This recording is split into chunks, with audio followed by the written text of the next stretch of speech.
Hello students. पिछली कक्षा में हमने प्लानिंग मिशन और 5 ईयर प्लान्स के बारे में पढ़ा था। आज हम जो इस कक्षा में जो डिस्कस करेंगे वो है हमारा डिसेंट्रलाइजेशन प्लानिंग, और इसमें खास है एक केरला मॉडल के ऊपर कि केरला मॉडल जो एक हमारा एक राज्य है केरल, तो उसके द्वारा एक विकास का एक नया मॉडल अपनाया गया था कि विकास करने का। तो उसके बारे में डिस्कस करेंगे। तो जो हमारा जो टॉपिक का, अगर हम उसको लिखना चाहें कि केरला मॉडल क्या है, क्या चीज़ है कि केरला का जो मॉडल है वो क्या है। तो एक खास चर्चा में रहा देश में उसमें कि जो केरला मॉडल है वो क्या है। ठीक है, उसकी क्योंकि उसकी चर्चा के भी कुछ कारण थे, वही हमने केरला मॉडल ऑफ डेवलपमेंट, ठीक है, डेवलपमेंट विकास का केरला मॉडल। तो आप अपनी इस बुक पे जो स्क्रीन पे देख पा रहे होंगे, ये जो देश में जो प्लानिंग हुई थी वो सेंट्रलाइज हुई थी, यानी कि केंद्रीकृत थी। लेकिन क्या है, केंद्रीकृत होने से क्या है, जो सेंटर से चीज़ें लागू होती थी वो नीचे तक उसको लागू करने में बड़ी प्रॉब्लम होती थी। लेकिन इसी के साथ ही केरला ने एक स्पेशल एक विकास का एक मॉडल अपनाया था, जिसको हम केरला मॉडल के नाम से जानते हैं। तो इसके अंतर्गत क्या था, इसके अंतर्गत क्या है, देखो, नियोजन का जो हम अर्थ समझते हैं वो हमेशा क्या है, बड़ी बड़ी परियोजना में से ही लगाया जाता है। ये बड़ी बड़ी परियोजनाएं लगेंगी तो वो हमारा प्लानिंग है और पूरा जो विकास होगा। लेकिन केरला में क्या है, विकास और नियोजन के लिए जो रास्ता चुना गया वो रास्ता अलग था, और उसे ही क्या कहा गया, केरल मॉडल। इस मॉडल में क्या था, ठीक है, पहले क्या इस मॉडल में किस चीज़ पे जोर दिया गया, शिक्षा पे जोर दिया गया। जबकि हमारी जो पंचवर्षीय योजना थी उसमें जो मॉडल बनाया गया, पहली में एग्रीकल्चर में, दूसरी में किस पे दिया गया, इंडस्ट्री पे। लेकिन जो केरला ने ये मॉडल अपनाया विकास का, तो उन्होंने किस चीज़ पे पहले जोर दे दिया कि हमने अगर डेवलपमेंट करनी है तो पहले क्या करनी है। तो उन्होंने क्या था, इस मॉडल में शिक्षा, स्वास्थ्य, लैंड रिफॉर्म्स, जो कारगर यानी कि खाद्य, जो फूड ग्रेन्स डिस्ट्रीब्यूशन, और गरीबी का उन्मूलन यानी कि पॉवर्टी एलिवेशन पे जोर दिया। ठीक है, ये सारी जितनी भी चीज़ें हैं, शिक्षा, स्वास्थ्य, भूमि सुधार, और जो फूड ग्रेन अपना डिस्ट्रीब्यूशन और पॉवर्टी एलिवेशन, इन सारी चीज़ों पे क्या दिया गया, जोर दिया गया किसमें, केरला मॉडल में। ठीक है, और इससे क्या है, केरला में इससे के प्रति व्यक्ति आय तो कम थी, और यहाँ औद्योगिक आधार भी तुलनात्मक रूप से कमजोर रहा। तो जब हम पहले इन चीज़ों पे जोर दे रहे थे तो उनमें क्या, प्रति पर कैपिटा इनकम तो नहीं बढ़ी ज़्यादा, ना ही उनका जो इंडस्ट्री का जो बेस था वो इतना ज़्यादा डेवलप हो पाया। लेकिन इसके बावजूद भी केरला में क्या है, साक्षरता 100% है। जो लिटरेसी रेट है वो कितना है, सबसे देश में सबसे ज़्यादा कहाँ का है, केरला का। लाइफ प्रत्याशा बड़ी है, लाइफ जो एक्सपेक्टेंसी है, ठीक है, एक्सपेक्टेंसी जो है वो कहाँ पर सबसे ज़्यादा है, वहाँ पर बढ़ गई है। यहाँ पर चाइल्ड डेथ रेट भी, मदर डेथ रेट भी, और बर्थ रेट भी सबसे कम है। तो इन चीज़ों में जो ये मॉडल अपनाया गया था, किसमें, अपना शिक्षा, स्वास्थ्य, भूमि सुधार को लेकर केरला ने, उससे क्या इम्पैक्ट हुआ कि उससे क्या है, एक तो शिशु मृत्यु दर भी कम होगी, जो मातृ मृत्यु दर भी कम होगी, और जो बर्थ रेट था यानी कि जन्म दर थी वो भी कम होगी। केरल के लोगों को कहीं ज़्यादा चिकित्सा सुविधा मुहैया है, बाकी जगह से के जब हम कंपैरिजन करते हैं तो क्या है, वहाँ पर दूसरे लोगों से ज़्यादा जो मेडिकल फैसिलिटी है वो ज़्यादा है।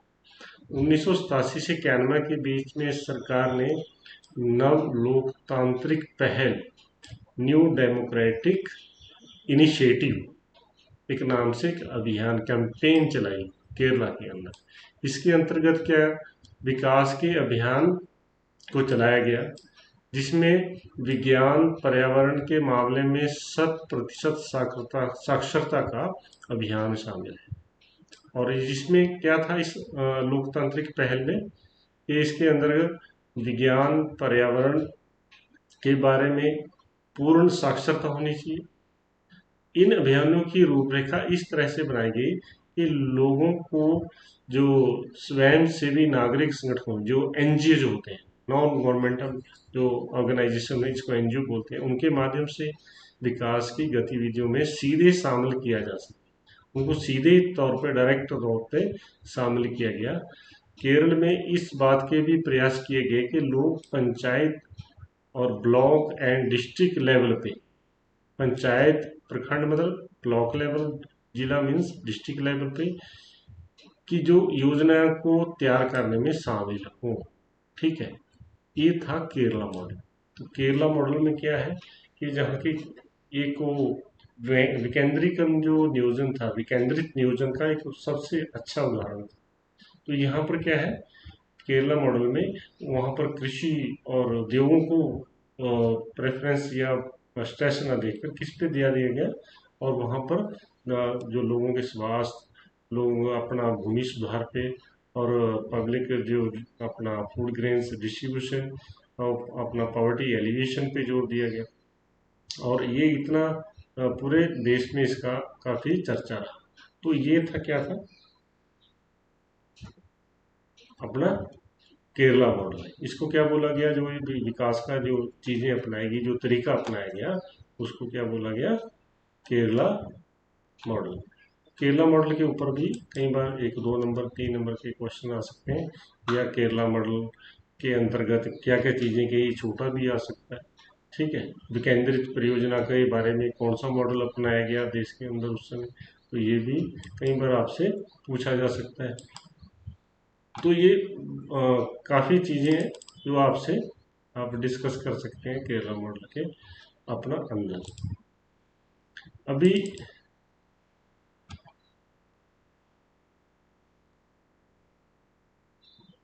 भूमि सुधार के बारे में जब बात करते हैं तो नेक्स्ट चीज़ है हमारा भूमि सुधार। हमने भूमि सुधार के बारे में, तो भूमि सुधार के अंदर जैसे केरला के अंदर भी भूमि सुधार हुआ, और हमारी फर्स्ट पंचवर्षीय योजना में भी भूमि सुधार हुआ। तो भूमि सुधार के अंदर क्या क्या क्या चीज़ें हुई, तो नेक्स्ट जो अभी हम डिस्कस करते हैं वो क्या है, लैंड रिफॉर्म्स। लैंड रिफॉर्म्स में क्या क्या किया गया। ठीक है, लैंड रिफॉर्म्स में सबसे पहले जिमीदारी प्रथा की समाप्ति की, क्योंकि जो जिमीदार थे उनके पास बड़े बड़े लैंड के हिस्से थे, 2-2 हजार एकड़, 1-1 हजार एकड़। ठीक है, तो इसको समाप्त कर दिया गया, और जिमीदार जो लोगों को अपनी ज़मीन पे दूसरे लोगों से काम करवाए थे, वो उस प्रथा को ही खत्म कर दिया गया। सिंचाई के लिए बांधों का निर्माण हमने पहले से डिस्कस किया, भाखड़ा नांगल परियोजना का निर्माण किया, इसके अलावा और भी परियोजनाओं का निर्माण हुआ। वर्षा पर निर्भरता कम करने के लिए सिंचाई की व्यवस्था को सुधारा गया। इसके लिए क्या, सिंचाई की नलों जो अपने वेल्स होते हैं, ट्यूबवेल्स होते हैं, उनको इलेक्ट्रिसिटी प्रदान की गई, नई नई नहरों का निर्माण किया गया, उत्पादकता उत्पादकता बढ़ाने हेतु अच्छी किस्म के बीज एवं उर्वरक यानी कि जो फर्टिलाइजर उपलब्ध करवाए गए। खंडित जोतों को समाप्त किया गया।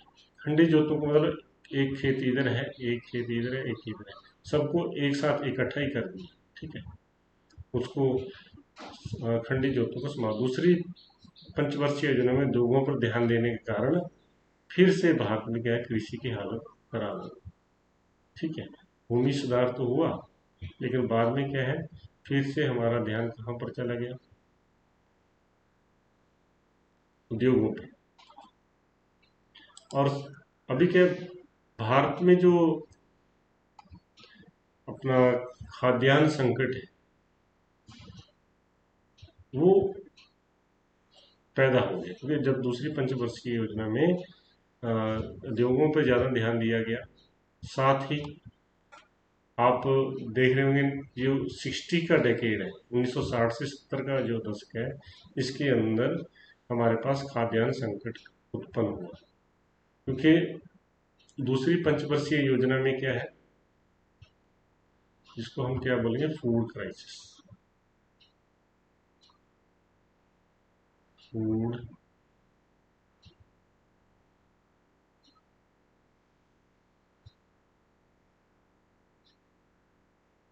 क्राइसिस,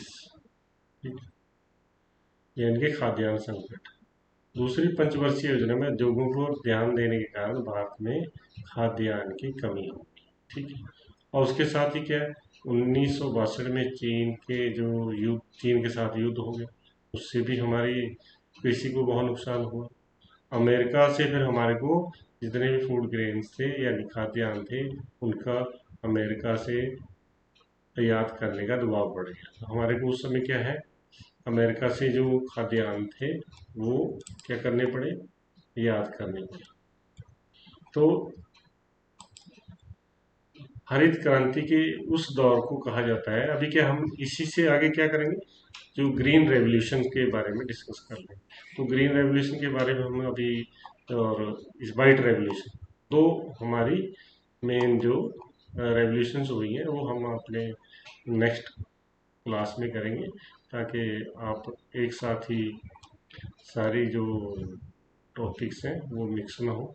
और जितना भी आपको ये बताया जाता है इसको आपने पूरा रिवाइज करना है। वीडियो को जहाँ लिखने का काम है वहाँ आप लिख भी सकते हैं, वहाँ वीडियो पॉज करके आप नोट भी कर सकते हैं। तो इस कक्षा में अभी इतना ही। आगे का फिर हम फिर आगे टॉपिक में पढ़ेंगे, green revolution and white revolution. तो ग्रीन रेवोल्यूशन भी खाद्यान्न को जो हमारा कमी को दूर करने के लिए ग्रीन रेवोल्यूशन किया गया, और जो दूध की उत्पादकता को बढ़ाने के लिए वाइट रेवोल्यूशन किया गया। तो ये हमारा नेक्स्ट टॉपिक रहेगा। तो आशा करता हूँ कि आपको ये जानकारी जो दी गई है वीडियो में ये आपको अच्छी लगेगी, आपको इससे पूरा फायदा होगा। इसको रिवाइज करना है, टॉपिक को समझना है। ओके, थैंक यू, जय हिंद।